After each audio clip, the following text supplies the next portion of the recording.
Guys നമുക്ക് ഇന്ന് പുതിയൊരു സ്പോട്ടിലേക്ക് പോയാലോ? കണ്ണൂരിൽ പുല്ലൂപ്പി കടവിൽ റക്കായ പാർക്കിലാണ് നമ്മൾ ഇപ്പോൾ ഇല്ല കേട്ടോ. അടിപൊളി സ്ഥലമാണ് കേട്ടോ. നമ്മളതിൻ്റെ ബാക്ക്ഗ്രൗണ്ട് കണ്ട നമ്മുടെ വീടിൻ്റെ ബാക്ക്ഗ്രൗണ്ട് ഒന്ന് നോക്കിയാൽ അടിപൊളിയില്ലേ വ്യൂ കാണാൻ വേണ്ടിയിട്ട്. അതുപോലെ തന്നെ അതിൻ്റെ പുറത്ത് തന്നെ ചായയും കാര്യങ്ങളൊക്കെ ഉണ്ട് കേട്ടോ കുടിക്കാൻ. സ്നാക്സ് ആയിട്ട് എൻ്റെ അനിയത്തി ചോദിച്ചുതരാം മോമോസ് മാത്രമേ ഉള്ളൂ എന്നാണ് പറഞ്ഞിട്ട്. പിന്നെ ജ്യൂസും കാര്യങ്ങളൊക്കെ ഉണ്ടെന്ന് തോന്നുന്നു കേട്ടോ. അപ്പോൾ ഇവിടെ ഈ ഒരു സ്ക്വയറിൻ്റെ ഉള്ളിൽ കയറിക്കാൻ നമുക്ക് കാഴ്ചകളൊക്കെ കാണാം. പിന്നെ പെഡൽ ബോട്ടിങ്ങും തോണിയും ഉണ്ട് കേട്ടോ. പെഡൽ ബോട്ടിങ്ങിന് പെർ ഹെഡ് 100, തോണിക്ക് പെർ ഹെഡ് 300 രൂപയാണ് വരുന്നത്. അപ്പോൾ പെഡൽ ബോട്ടിംഗ് ആണ് എടുത്തത് കേട്ടോ. നല്ലപോലെ എൻജോയ് ചെയ്തു. നമ്മൾ കുറച്ച് നേരത്തെ വന്നുകൊണ്ട് തന്നെ അധികം തിരക്കൊന്നും ഉണ്ടായിട്ടില്ല കേട്ടോ.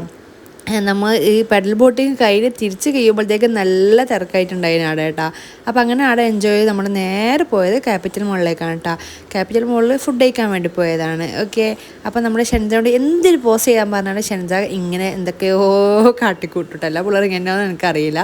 അപ്പോൾ നമ്മൾ നല്ല അടിപൊളി ഫുഡും കഴിച്ച് ഷെൻജ അവിടെ പ്ലേൻ്റെ കയറുന്നിട്ട് അവിടെ നിന്ന് കുറേ കളിക്കുകയൊക്കെ ചെയ്ത് നമ്മൾ പോയി ടാറ്റാ.